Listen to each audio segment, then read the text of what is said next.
Core Unlimited specialise in brand communications and environments. Their work includes offices, workspaces, schools, internal and external branding and signage. Many of their jobs involve a highly innovative use of large format output. I'm here today to talk to Rich Ward, who founded the company with his brother Andy. When creating an environment such as a workspace or a school, where do your ideas and creative inspiration come from?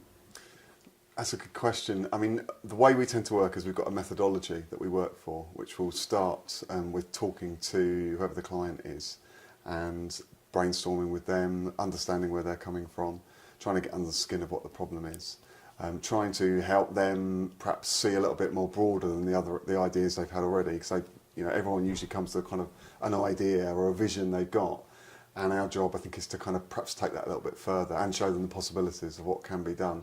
So really, it's starting with getting under the skin of what the problem is, listening to the client, and having a session with them to try and creatively push things a little bit further and open their eyes to what can be done. Can you tell us the steps you go through from initial idea through to finished job? There's lots of possibilities, and there's lots of production possibilities when you're producing creative. So that, if you're in an environment, you can be putting things on glass, you can be putting things onto fabric, onto floors, onto ceilings, onto wood. But I think before that, it's really important to understand the kind of problem that you're trying to solve. And if that problem is an environment where people are going into, it's about thinking who are the people and what are they trying to achieve in that place. If they're learning, then how can you aid them learning? If they're working, how can you aid them working? If they're visiting and they're only in there for a while, how can you quickly help them capture something about the space they're in, whether it's a business, whether it's an experience, and then using all the tactile elements that you've got to put graphics in or put messaging in to the environment to best communicate what you want to do.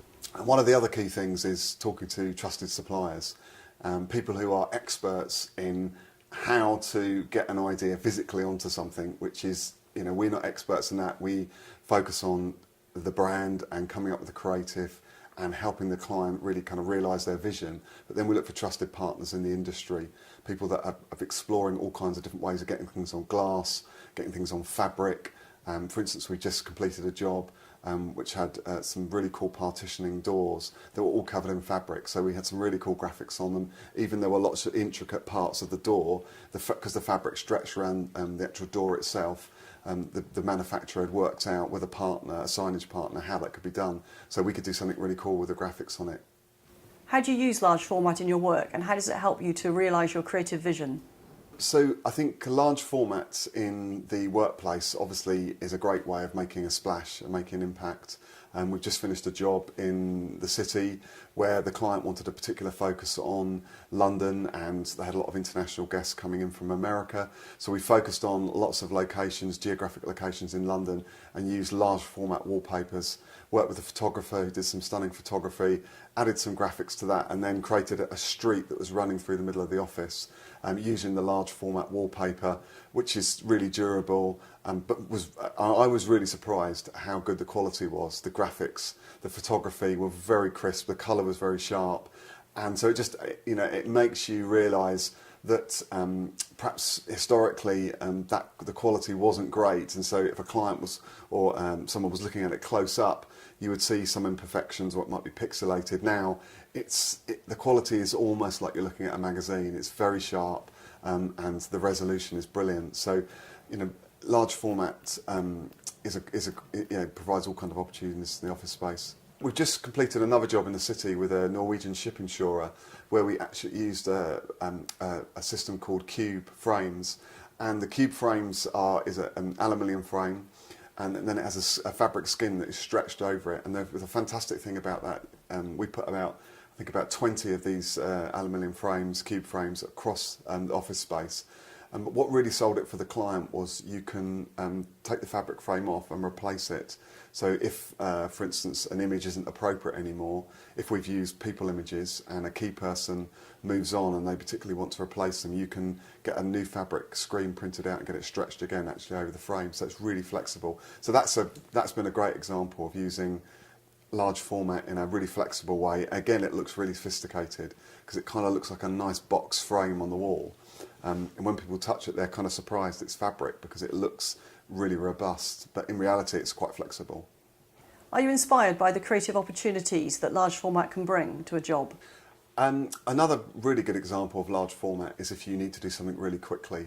So for example, we did a project with London 2012 with the Games Maker training centres 2 or 3 years ago, and that required training centres to be rebranded only for a period of months. So large format was fantastically flexible at completely rebranding the space, very large rooms, halls, classrooms, and then after that 3-month training had finished, the place could be completely taken back to how it was before. So it's really fast, it's really flexible to quickly create an impression and create an experience. What are the typical creative and technical challenges you meet in your work? There's so many different things you can use. We've just finished a job in an academy, and for that we used large format wallpapers, we used large format vinyl, we used large format optically clear manifestations on the glass. So again, working with partners who are all the time showing us different ways that we can use graphics. You can apply the graphics to all kinds of different surfaces. So I think the fantastic thing in that school was the architect was really concerned that the manifestations going onto the glass did not obscure the light and the vision through the glass as someone was wandering around the space. When he saw it, he was really pleasantly surprised. So I think as long as you understand the opportunities are there, you can apply large format in all kinds of different ways. The environment you created for Skype featured a particularly innovative form of glass. Can you tell us a little bit more about this and whether you've used it in any other jobs? That was a fantastic opportunity. We worked with the Skype design team on that, and they had together with us we came up with an idea of using the Skype emoticons throughout the building. So we created a strategy to use these emoticons, but the fun thing was that we hid them in amongst the manifestations. So, and I think that's something else that we're always seeking to do, which is to create a bit of intrigue and a bit of fun. So as somebody who's going around the building, actually the graphics can tell part of a story. Instead of being really obvious, actually there's a story that is being told, and also those people that are there all the time that might show guests or new employees around, they can pick up on that and tell that story as well. So there were lots of hidden Skype emoticons, and some of them were a bit cheeky and a bit rude, and there was a bit of fun and gamification going on where people were pointing them out or trying to find them, and that it kind of created a new dimension in the building, and that was only achievable by the optically clear manifestations that we used on a massive amount of glass throughout that building. And working with the signage manufacturer, we managed to meet that deadline. How do you know what options are available to you in terms of new substrates, new ideas, new technologies? I think going to things like Clerkenwell Design Week, going to design shows. We have a regular flow of sales guys that come down. I think just using the internet, doing research, just keep making ourselves aware of what's technically available out there. I think that the challenge to us is that you don't just do the next job like the last one because you've learnt how to do it, but it's actually going back to the beginning of the process and thinking, well, what is the client trying to achieve? What is the vision they want? How can we best do that so that people have a great experience? And then what is it that's going to make that happen? What's the substrate, whether it's large format, whether it's furniture design, whether it's the interior decoration of a building, what things are going to make the vision come alive? Who else do you work with in the creative and production process, and what's the secret of working in such a collaborative way? I think a really good example of one of the guys we work with, because we work with many partners that help us deliver projects, is Signbox. And the thing we love about Signbox is they are creative as well and a little bit crazy, which is good. So we have a lot of fun discussions, perhaps on the way back from a job, or we'll pop into a pub and have a drink, and after a few minutes we'll find ourselves talking about the possibilities that are out there and how we might achieve them.